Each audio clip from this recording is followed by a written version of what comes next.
Go. Yeah, yeah. So hey everyone. Sorry for the little delay. Hectic everything. Let's just say, but we'll officially roll the thing. Well, Esteban takes a sip of that Corona, real quick, and it's that kind of a show. It's energy drink, man. We're good. Yeah. Uh, I'm cracked out of my mind on espresso right now, so kind of the same thing. But yeah, they were saying about like taking breaks and stuff. I made a Yeah. mistake of getting in like my life career before I heard about crypto was in like freedom oriented political nonprofits and stuff like that. So it was very like Mm, mission driven, overworked, underpaid, but like you kind of got to do it. And then I was like, oh, I'll get into crypto, and this seems cool. And then there was a little glimmer for like 6 to 9 months in that thing where I was like, you know what? Prices are doing really well with like all this stuff. I think in the future, I might just have to like work what a normal person works and just make a ton of money, and like maybe this is like my ticket out. But then it's the mm, opposite where it's entirely my fault because I'm sure I could get rich right. working in crypto, but like the problem is then the mission crept back into the brain, and I'm just like, no, there's people who are slaves still. I gotta free them all, and then it just never Yeah, ends. Morpheus. Yeah, Yeah. I mean, I remember getting in like it was the whole gold bug thing, and I remember everybody Hmm. telling me in the beginning, you're not going to get rich, being in gold and silver, but you'll never Hmm. go poor. So I'm like, Hmm. okay, that kept the hustle going. Then when I got into the whole crypto space and looking at Bitcoin and like my holdings were doing well, I'm like, oh hey, this might be the ticket out, right? Hmm. However, it always kind of kept back in the back of my mind. It's like, yeah, you're not going to get rich holding this stuff, right? Hmm. It's the I don't know, maybe the precious metal mentality was like, yeah, I don't think too much about it, but Hmm. I will say it kind of ruined um, my outlook when it comes to work and the type of work I do. Because Yeah. especially like Got the you. whole like, okay, this is your time and your money, right? Like, your time and energy is your money. Do you really want to spend your days working on this bullshit? And, um, it's gotten really intense over the last couple of years where it's like I'm working on commercials and videos and TV shows. I'm like, I don't like any of this stuff. And Mm. I feel like I'm just making vaporware that doesn't mean anything to anybody. So it continues to get. I think it amplified something that makes it very hard for me to be employable. Yeah. So It. I feel like yeah, that's the life cycle of someone is like you don't know anything. You're just happy to have a job. Then you get a job, work hard, start yeah, to become successful, and then as you start to be like the the nonsense starts to hit, and then you start to, you know, have enough money to where you realize like, oh, like I have roughly the same standard of living and happiness as I did at half the income before, and I'm like, all right, and then you like find your principles and can kind of, I don't know if it's like take time off, but it's like at least shift, and you're like, ah, I'm working harder for less money, but I don't care, I'm happy. But like that's a lot of an yeah, easier buffer to have once you already made your money selling your soul before. And the yep, thing is, yeah, I don't know if I never had a soul to sell, but or no one was buying, but like I've just been on that, on the grind, on the you know, the principles grind where everyone's like, oh, you're doing such important work, and then just like scraping by, working really hard all the time. There's always someone who wants your attention, and yeah, but it's the path. It's kind of like in the free market sense of things, it does pencil out because it's like hmm, you do something of value and then you get compensated in value. And it's kind of like the more the work sucks, the more they have to pay you, kind of, as long as they value that there's as much value being created. The problem is yeah, purpose driven work. You get paid in purpose, and then you get like you get your bonuses in purpose, and then you get paid like a base salary and like actual money to pay yourself. And so if you're not ready if for that, if it can that's be even the brutal. case. Yeah, I mean, helping the guys at Bitcoin Bay, writing Mm-hmm. the newsletter has been very rewarding, like super fulfilling. Um, but there's no money in it, you know. Mm-hmm. It's just a hey, here's a donation, pass the hat, and you know. But again, like you said, you're getting paid in purpose. Mm-hmm. Mm. Yeah, I mean, I There's a think. there's a balance. Well, There's there got to you be a go. balance somewhere. There's a happy medium somewhere in between that. You know, Yes. purpose and then pathetic work. You know. It's almost like you almost have to like split your time in some cases, right? Where it's like you find some high-paying Yeah. nonsense part-time, and then you do whatever else in the rest of it. But um, they're like, I think at some point you you can find a 80% purpose type job. It's not perfect, but it's like, okay. Like, for example, everyone, in my opinion, who works at Bitrefill is Hmm. doing Satoshi's work.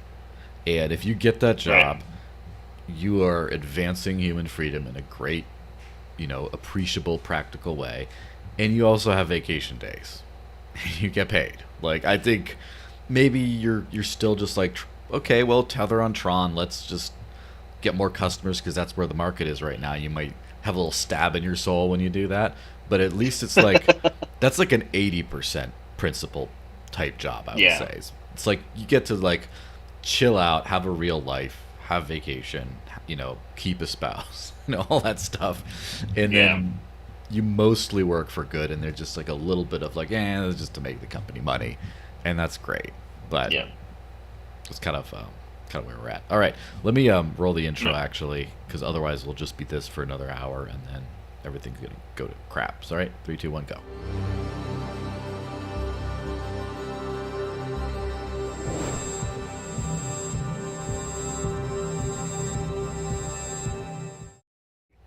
Yeah, Being nomadic. being nomadic. They don't pay you to be nomadic though, unless you No. roll it in. But anyway, hey everyone, officially welcome to the Digital Cash Rundown, episode 134, with the one and only Esteban Valdez, also known as the rarest of passengers. Um, how's it going, man? It's good. It's Yeah, going good, man. yeah. For Enjoying the time. Yeah.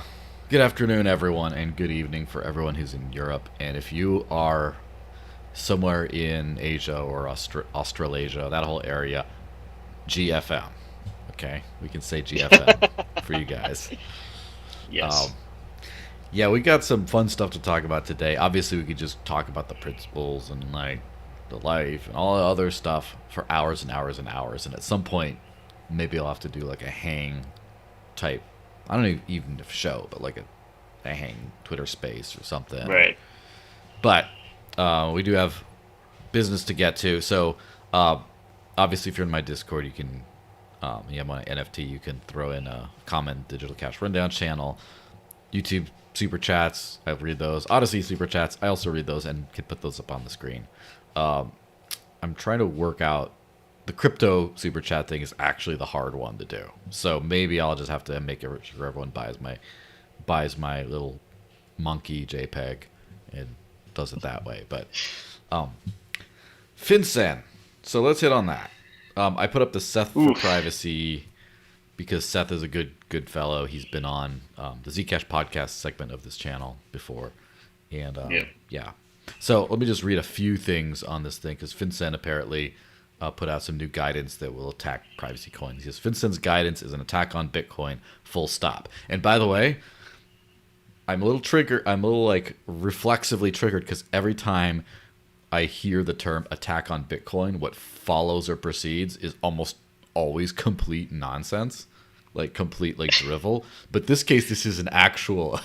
This is serious. Yeah. Actual. We can't use privacy tools to preserve our financial privacy on Bitcoin. It loses much of its sense of resistance and use as freedom money. Bitcoiners have to fight this with everything we have at our disposal. So, blah, blah, blah. They wanted to stop us from using all privacy tools because they assessed that using privacy methods with unreported results that only 13% of mixer usage is illicit. And no, the footnote provides no useful info. This is beyond closed doors analysis. So basically, Yep. The proposed rule would compel covered financial institutions to attribute a covered transaction that involved customers and report this to FinCEN. So basically, they're making this apply to every tool in crypto, non-custodial, decentralized, consensus level, you name it. It all falls under this umbrella, the CVC mixer. So Yeah. here we go. It's CVC absolute. mixer. It's ridiculous, right? I mean, it's good. It's to the point, kind of the nuts and bolts. If people aren't going to take the time to read this, if you transmit your funds from an exchange to your own personal wallet, that's a crime. You send funds from your own wallet to your hardware wallet, that's a crime. If you don't date, if you hide behind a VPN to send a transaction, that's a crime. I mean, you so much as sneeze in the wrong direction while pressing the send button, or you're receiving it, that's a crime. Like how ridiculous. And I mean, first off, I hear a lot of people who go and say, oh, they can't enforce this, or Bitcoin and crypto are going to be a-okay, everything's going to be fine. It's like, no, the protocol might be fine and work as intended. The user is the one who may end up in the hot seat. Right? Yeah. The water's fine. It's the fish that fry. So this type of idiotic monstrosity and just abomination of legislation is just absolutely ridiculous. And how in the world this came about should not surprise anybody, especially the people pushing it forward. The question is, what do you do next, right? How do you push back? How do you say, hey, this is not what I signed up for? Or there's only so much you can do talking to your representatives, right? There's only so many phone calls and emails and letters you can send. I mean, I don't know. It's maybe this part is what's frustrated me. I haven't been able to figure something out for myself either, other than just pack up and leave. Be like, I'm done. Yeah. So this was FinCEN is proposing this, right? And there's like written comments that can be submitted within 90 days, and it's pretty awful and all this kind of shit. Okay. Yeah. I kind of take, I don't know, maybe it's hopium, but I really hope that proposed never gets implemented, right? Right. We're at this weird political moment, for just talking about partisan politics for a second, where I kind of believe that the left-leaning, let's just call them, although there's the side of things, has this, I guess, unprecedented monopoly on power of the legacy institutions, and is being unprecedentedly bold in exerting power in that way, but is also like a house of cards. Like the power is just like, it's just about to start slipping out of their fingers. And so I think I can start to see, because political people are, for the most part, just, not good people. They're not anyone you could trust, but they do smell their source of income, which is public opinion. And I'm starting to see like the sharks sort of circle on like the right side of the equation. Again, people I don't really like at all, but people that are like, how can I position myself to win? And a lot of that is like talking, to be in support of crypto, because crypto's a lot of money. A lot of people have crypto, a lot of powerful people now have crypto. And a lot of those people also, I don't think, really care about privacy, terrorism, any of that kind. Like they're not on our side necessarily, but something like this is bad enough to where it could be like, it could have hurt their bags wholesale. Like it's not just, well, if you still just KYC with Coinbase and you just you approved this and just a few little, it sounds like it's like jail time for like anyone accidentally running the wrong thing. And so Yep. my perspective on this situation, on this, the way things are going, is I think we might start hitting into a file sharing era of crypto, where you could always file share, not always, but you could. It got popular enough, and then they're like, whoa, whoa, whoa, whoa, whoa, let's try to shut this down. And then it runs into the file sharing slash weed slash whatever else era of stuff where it's like technically like technically very illegal, but Yeah. non spicy risky risk takers are actually doing it. Where it's like, for example, when you think about the hardcore criminalization of marijuana in the past, and then just think how many people during that era, which is technically still ongoing but practically not, have been smoking weed. Basically, a lot of like, Yeah. just regular people. And same thing with Yeah. file So sharing. what is it? It's like who stole a yeah. movie. Right. I mean, there's one aspect of it. Okay, on the federal level, right? Mm-hmm. It's one thing, and then everything else is different at the state level. Mm-hmm. And you could have some protections that way, or some buffer, or whatever the case may be. But still, even just this, and I think the part that kind of gets me is the lethargy of users, right? Mm-hmm. People who are in the cryptocurrency space entirely are just quiet. You know, Yeah, I that's don't the think they part know. that's that's the other part. It's like I there was a meme Seth put up there. He's out there ringing the bell. I'm like, yep, I feel the same way. Mm-hmm. Trying to see things for what they are, not what we want them to be, and it's annoying. It's frustrating because there's so many distractions, right? Like the FinCEN part of it all. I don't know. I'm putting my tinfoil Alex Jones hat is on full blast, which is like, hey, there's the ETF. Everybody's getting happy and excited about an ETF. And then there's the FinCEN ruling. And then there's an IRS ruling that's on top of that. And it's like, no, all of this is like, how do you set up, or what's that idiom about how do you capture wild boars, right? Put a little bit of bait in Domesticate. the field, yeah, and you put up a pen around them, and so everybody's just feeding out in the field. And I think that the ETF, FinCEN, IRS, approvals, if they get approvals, is just corralling everybody into the pen. And then after Mm-hmm. that, what happens? And so everybody, at least stateside, right? Um, it's like it's a like the whole crypto space is captured because people are, for the most part, and again, this is just particularly to the US. I've been fortunate enough to travel around and see how different places are using, Bitcoin in their cryptocurrencies, and it's a lot of hope on that end. It's very Mm-hmm. inspiring to see that. Now, I'm like in the US, just nobody cares, which is really frustrating. You know, Mm. it is a.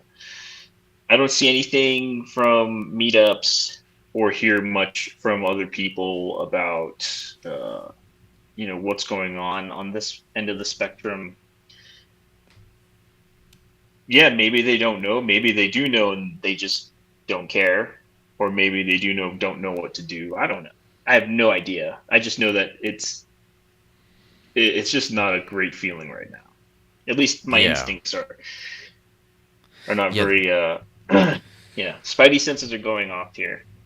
The macro, um, the macro geopolitical take on this whole deal is, I think we're coming close, and by close means like next 20 or so years, I guess, to the end of the, I guess, the 100-year American Empire, where it wasn't Mm, until after World War II where there was anything resembling an American empire. It was just kind of a mind your own business country that, always right. did nasty things, and the Civil War sucked, the Mexican War sucked, all these other things sucked, but it was still kind of like a regional thing.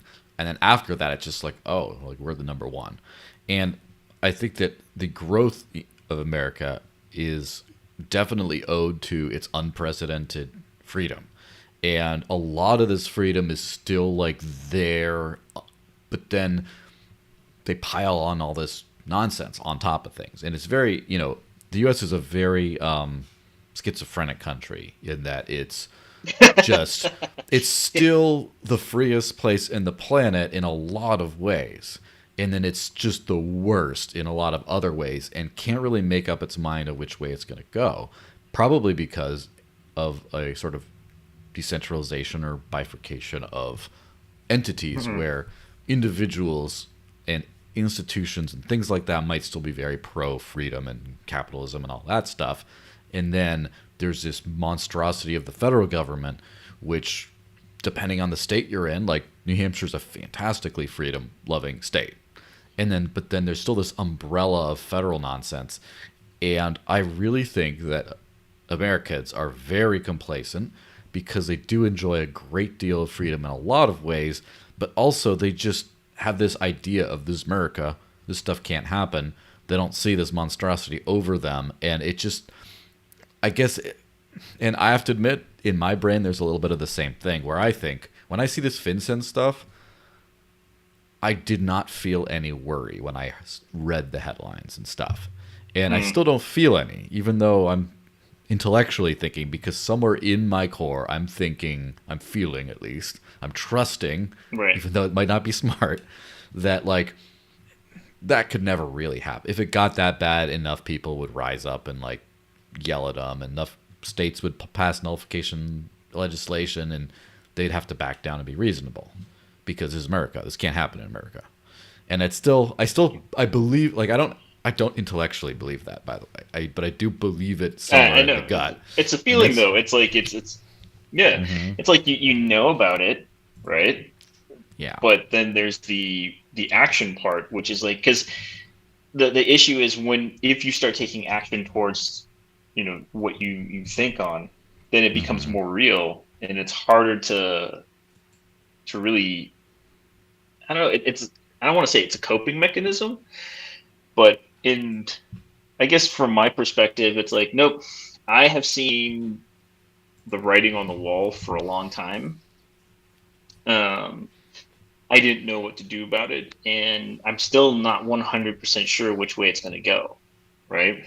It's like, oh, we had one president and one administration, and hey, that seemed to work. There's some hope there, but then the more I guess I'm disillusioned by things, hmm and not to be vague, I mean, because it's probably just a very broad topic, um, but the more I see individuals not understanding the root causes of their problems, hmm right? It's like, here's an example. So recently in the entertainment industry, we've had a lot of strikes and a lot of people putting things on hold. Well, the main issue is payment for a lot of people. And even now, a lot of artists, visual effects artists, animators, designers are starting to really complain about their pay and what's going on and why can't they get a raise that's competitive. And the thing is 95-ish, and that's being very generous, of people in that industry are not are not economists. They don't understand money. They don't look into these historical aspects of our financial state of being. They don't look at things like globalization, right, and how that's affected them. And so all they know is greedy corporation, let me continue to vote for somebody who's going to help give me more of the things that I want for free, quote unquote. And it's just this perpetual cycle that keeps going where again, hey, the politician that says the things that they want and promises them, more of the same.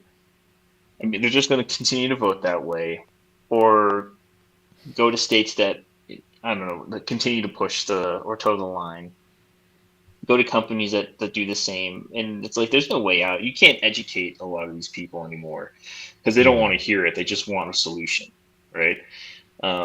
I spent maybe the first decade of my business years trying to help educate artists and animators and people in production about economics and how this works for them, how they need to be competitive, how they should look at things from a global perspective and what it means for them, etc. But at the end of the day, they're just like, I just want to be paid, an exuberant amount of money for doing the thing that I believe is worthwhile because my college degree said so.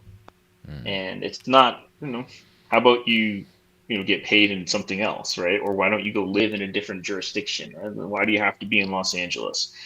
Why do you need to be in New York? You could do the same type of job from Kansas City.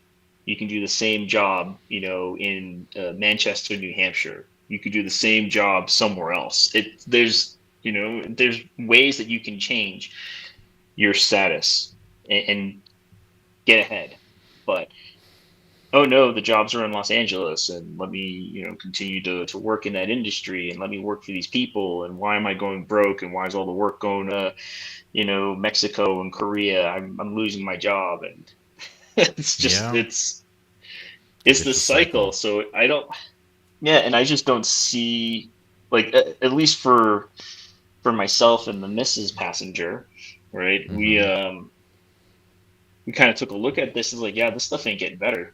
It's not changing. It's, in fact, it feels like the volatility in the country is, it's starting to look like a Bitcoin graph, and the only thing that started to make sense was, well, they say the U.S. is the cleanest shirt in the dirty hamper. So if that's the case, then which is like the cleanest sock that isn't as crusty? So places like Florida, New Hampshire, I don't know about Texas anymore. I can't say Wyoming. I think a lot of things are not turning the way that the people had hoped. And then the next one is, okay, well, what if we decide to be nomadic and start going to places that have more personal freedom, right? Mm-hmm. So there's the Cato Index of personal freedoms, and we just started visiting those places and seeing if that's, if any of that's true, if it works for us, and what might be, I don't know, more friendly or more free for people like us, Mm-hmm. And the more we kept traveling, the more we kept kind of realizing, like, this whole FinCEN IRS issue is very real, and we're not sure what we could do outside of what we're doing for ourselves. Yeah, it's shaping up to be very interesting in this regard because, on the one hand, we've seen, and like you get to see these, like, there's something to be said when the largest, I guess, independent media outlet on the planet, which is the Joe Rogan podcast, literally relocates from a roughly categorized from a blue state to a red state, because to avoid all this kind of nonsense for freedom, basically, is kind of like a shot heard around the world. Of course, a lot of people, Austin, let's go to, okay, whatever. Yeah. I'm not going to Austin, but the point is, just it gave people permission to not live where they're at anymore. And of course, the Free State Project has been doing this kind of thing for decades now. And a bunch of other places, you start to see people reshuffling. Florida, I remember when Florida was a swing state with the Bush-Gore election, and now look at Florida. Like, things change fast. And so we're starting to see a drain out of these sort of horrible blue state areas into other places, like a free market reshuffling. But I'm very interested to see what happens in places like California. Because, for example, California is full of Republicans. There's just so many of them. They're just outnumbered and don't win elections. But at some point, and also they've been like tolerant of how awful California is because their lives are still pretty good. And they're like, okay, well, I'll deal with these horrible taxes and some like homeless people here or there, whatever. I'll deal with a little bit of that because I like California. But then when they do keep the craziness in check. But once enough of them leave, the craziness doesn't get in check. It's all the kinds of like writers' strike type people getting all their way in legislation. And then that either causes, it's got to be like a binary. It's either it causes the flight of the rest of the people who were kind of reasonable out and just causes a spike and implosion effect, boom, and the whole state goes to nothing, or it causes those people to become active and retake sort of that side of things. So either way, I think it's a good sign for like freer places in the US specifically, because you get more of those people looking for that into these places. These states start to become more and more at odds with the federal government and their blue state neighbors. And then that causes some kind of a shakeup where it's been like the states and the feds are very much on the same team. And now there's starting to like be some friction.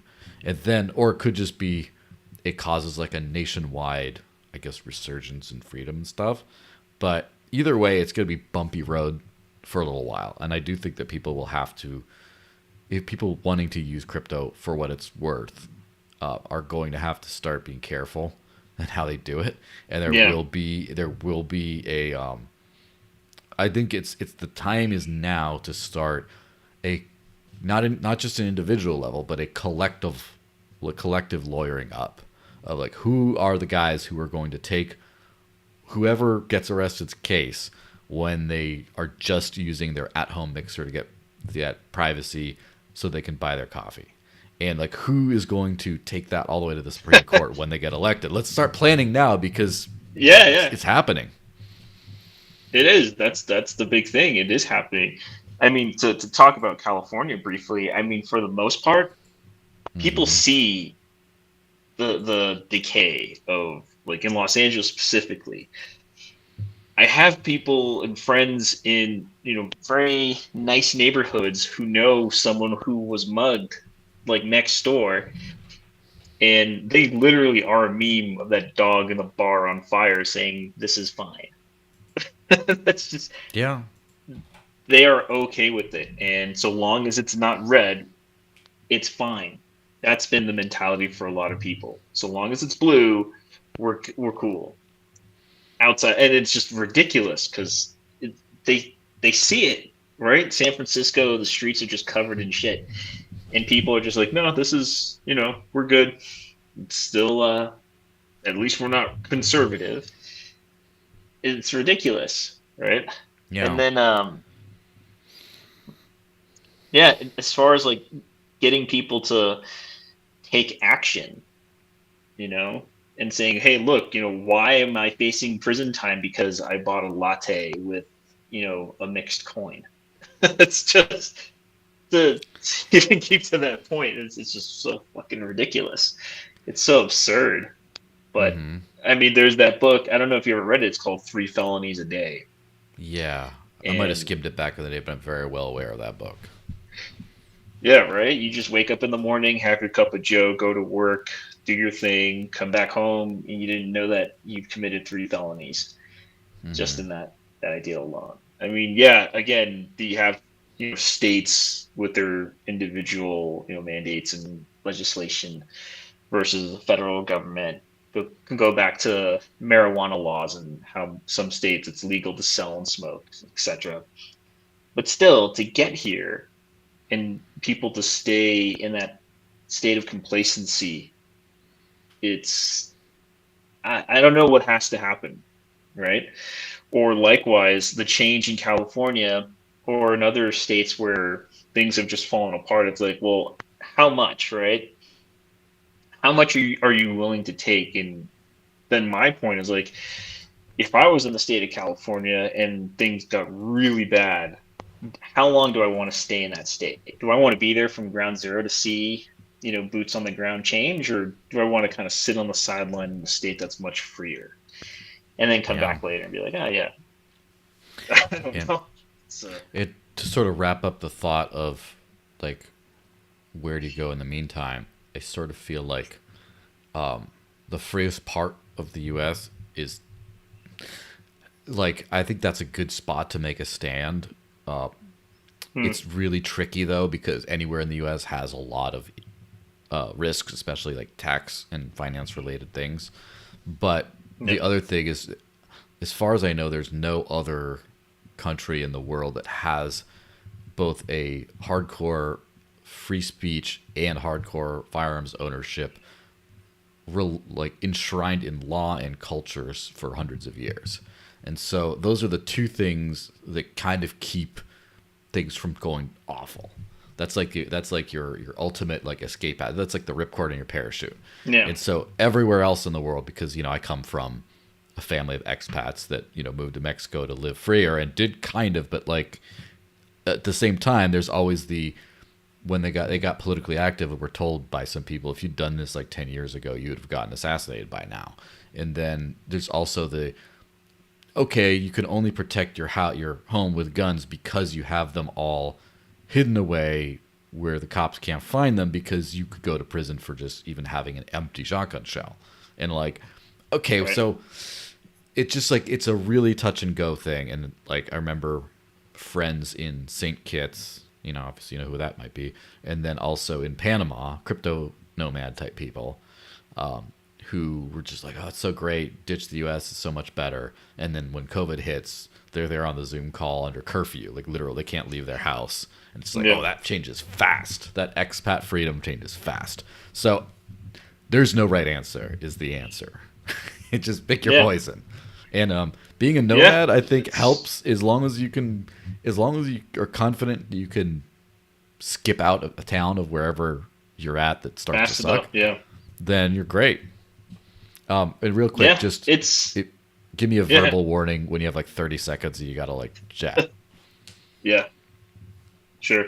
I mean, the nomad thing has been interesting too, because I hear a lot of people talking about that too. And I don't know, maybe this is just the idiot in me, but I have to test to see if the stove is hot myself, right? So we spent a lot of this year just like bouncing around the states and checking out which ones we like. We haven't made it to New Hampshire yet. That's still on the list. We still have another 2 months to go. But for the most part, it's like, we've checked it out. It seems interesting. It definitely makes the case for using Bitcoin and crypto like 100% easier. Just being able to travel without restrictions and do the things that you need to do without the hassle of getting permission from, your bank, right? But at the same time, it's also been just such a hustle, because we did the homestead thing for a little bit. That was good for what it was, but certain community, city, state laws don't exactly allow you to do everything you want to do, even though you try. But this nomadic thing has been interesting as well. But I would say this, it kind of goes hand in hand with crypto, right? You have financial freedom, so you're free from banks. And then the idea that you have location independence as well, that you can go places where you want, is also equally interesting. I don't know what's the right answer at this point, but we like it. It's pretty interesting, but I don't know if it's a long-term thing. It is. But I think people should at least try it once and get a feel for it. I don't know about living out of a van though. That stuff's that doesn't sound very appealing at all. Yeah, that's like hobo-ness, and hobo-ness is not like, why do you want to be free? It's to live better, and if you're living worse. Yeah. Do you have time to touch on the lightning thing, or you got to split? I got a minute, so we can hit on the lightning stuff real quick. All right, so just to touch it, because it's super nuanced, I guess, at the end of the day. But anyway, so I just did this Twitter thread that got popular about there's some Lightning Network exploit that was discovered. That's still like, it's not like the whole network's worthless, but it's kind of an uncurable problem that just in some cases could result in some thefts and all this kind of stuff. But basically, and then the dev who discovered it just quit Lightning. He's like, I'm done. This is nonsense. He just stopped doing it.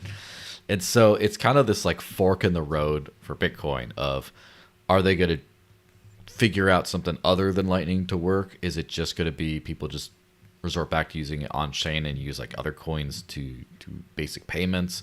As like someone who is not a like bad faith hand wave away gaslighter like yourself who actually uses this stuff, what's kind of your hot take on I don't know, all this stuff? Does it even matter? Is it even really on your radar that much? I mean, it's like I've been keeping tabs on this one. I don't know. I think what it is you're finding out what things do and what they don't do, right? So I think there's some things that Lightning does that's interesting, but I know many more people who just they can't figure it out.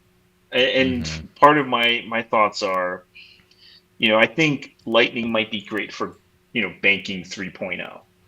And I Mm. know a lot of maxis kind of chastise me when I'm at the meetups, and they're like, "What the hell are you talking about?" It's like, well, look, let's talk about what Hal Finney had mentioned in his papers, in his writings, and his thoughts with free banking. And is it a terrible thing? I don't know, but let's look at the reality. Most people don't run their own nodes.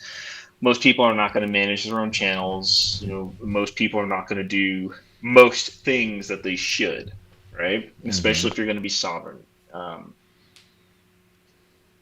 Lightning seems to be really good for Noster. Noster is an interesting platform, right? You have a Lightning Mm-hmm. wallet, you can sign up instead of having to be stuck on one social network. You can bounce around as you please. That's interesting to me. Uh, but there's also other layer twos as well, although people don't seem to take that, right? Like look the Yeah. Liquid network. I never mess around with it. There's RGB, that's another one. There's the Stacks network, which people, especially the maxis are like, no, I don't want to play around with PhD coin. But I mean, really, there's other, layer twos. It's not just Lightning. Mm-hmm. And the majority of the time, I just think that people who either champion it, uh, as if it's perfection itself, and then people who dismiss it entirely have either on both sides of that coin never use it, Yeah, they don't know what they're because there's talking some about. people, yeah, Both exactly, of they have those. no clue exactly. And so for me it's like, look, I've run my own Lightning node and channel. It's difficult, it's not easy, and every time I try to make a payment there's some issues. I've used the LSPs. I've never used the custodial service though, so I'll Mm. give myself that. Um, but I've used, like, the Phoenix wallet. It works, right? Breeze wallet. It works. Um, but to that point, I'm like, but that's just essentially a bank, or it becomes a bank without the KYC stuff, right? Yeah. And are For some now. people going to be okay using it? Yeah, for now. I Yeah. mean, who knows? Maybe the French government puts async on notice, and they're like, "Hey, you need to start KYCing everybody." There's the possibility, but I mean, I'm I'm not. I haven't been using Lightning as much these days. I've become more of an on-chain maxi. Hmm. Uh, thanks. I blame you for that one. Yeah. Is it You're like, like a pain in the ass to use on chain? Because I remember in the last year or so, it's been affordable to where it'll go through soon. It'll be like 50 cents. It'll like but like, is it that way still? Like, I don't use Bitcoin hardly no, it's anymore. been really, yeah, like what was it, the last few weeks, it's been between like 2 to 6 sats per V byte, which has Mm-hmm. been great. So, I mean, there Mm-hmm. are times I've only paid like maybe 8 cents, 10 cents at a time. The network gets congested, and it's just, oh yeah, no, it's I'll use something else. Mm-hmm. It, I don't know, because I'm a user. I'm just looking at the tools and Yeah. what's going to function best. And there's something. Sometimes I use Lightning. Like here, there's several shops that are using the Osmos wallet and the Ibex wallet, and uh, some of them, it's kind of like Coins OS, which Mm-hmm. is browser based. And get Lightning, use it, pay it. There was a dude here who he had a taco shop that was using Samurai Wallet, so we'll just send funds to him on chain. I mean, you get a variety of people who want a variety of things. And then also Mm-hmm. too, I mean, there's places that will only accept US dollars. They don't want, quetzales or pesos. And I find that being, at least in my travels, it's like I can't just use one currency, right? So Yeah. in yeah, so like in Korea, I found that okay, I'm using Bitcoin Dash, uh, Bitcoin Cash, dollars, Korean wons, and in some places it was euros. Wow. So I've always had to keep like this mix of stuff because some people want different things Mm-hmm. and different sensibilities and their different ideals. And it's like, well, hey, if I want to, it's a market, right? If they Yeah. want to sell me, a good or service, well, I mean, they're the producer, they're in command of the price. Yeah. So, The free market of money. I have noticed that, first off, it seems like the free market has dictated that people want Bitcoin more than other coins. And it seems mhm, to have dictated that people, rather than use, sometimes they'll use Lightning, but rather than use that kind of stuff, they'll use on chain if they can afford it, or they'll use some other coins. And as far as yeah, what is, according to the data and practically what has happened, has been Litecoin's been the real Lightning Network because, it's fast and cheap. Not really that fast, but whatever. It's cheap and it's on a lot of the same exchanges, so it's like easy to just have some yeah, too. And it's like half of Bitcoin's daily transaction volume, so it's and growing. So it's clearly what people are using. yeah, Philosophically, I found most maxis to like to use Monero on the side because they're like, okay, I yeah, have my savings account. I don't trust the whatever of the value long term of Monero, but I do. It's cypherpunk and cool enough, and it gives me it's cheap enough, and it gives me the privacy that I've been looking for. So I do some of that on the side, hmm, and then there's, I mean, there's like Dash works probably it's like Litecoin but works better as like a side thing. Some people use only that, and then the market doesn't do so well and they cry, but whatever.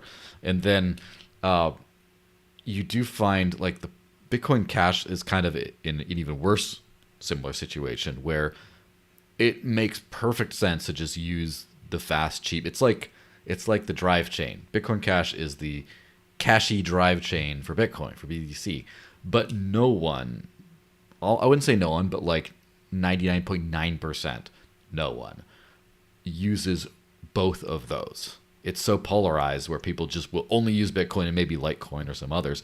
Bcash, right.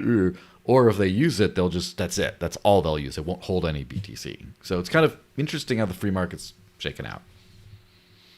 Yeah, it's just a second. Uh, yeah, I don't understand.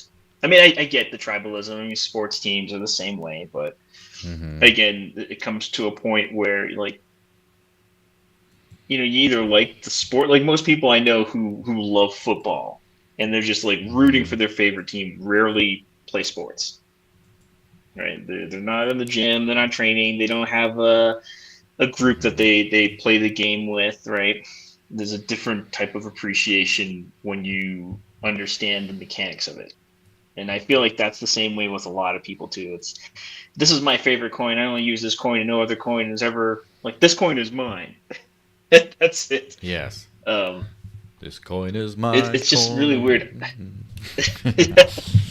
So I got another minute left, but for the most part, it's just I don't know. I've used Monero as well. I think everything has its place and what it works. I mean, my stance is well, my root, right? The root folder is Bitcoin, and Mm-hmm. then I have subfolders for everything else. And then if I'm not using it, it goes back to Bitcoin. Big Mm-hmm. fucking deal. Swap it if you want, right? It's Yeah. not hard. I mean, it might become illegal at this point, but it's not hard to do. And I just don't. I guess the fanaticism comes from that lack of use, right? Yeah. It's if you're a user, you kind of see things differently. Yeah. It, Use it to maintain sanity. All right, so you got to yeah, take off now, right? yeah, gotta All right. go. But thanks a Um, lot, man. It's been fun. Always fun chatting. Rare Passenger on Twitter. That's the best place to go. Yep. Noster, I can't read out your npub or whatever. So whatever. Start there. There will be links all and good. other things, places. Thank you everyone for watching. Have a great weekend. Remember, use crypto. Your phone's spying on you. All that good stuff. And see you guys next week. Bye bye. Cheers.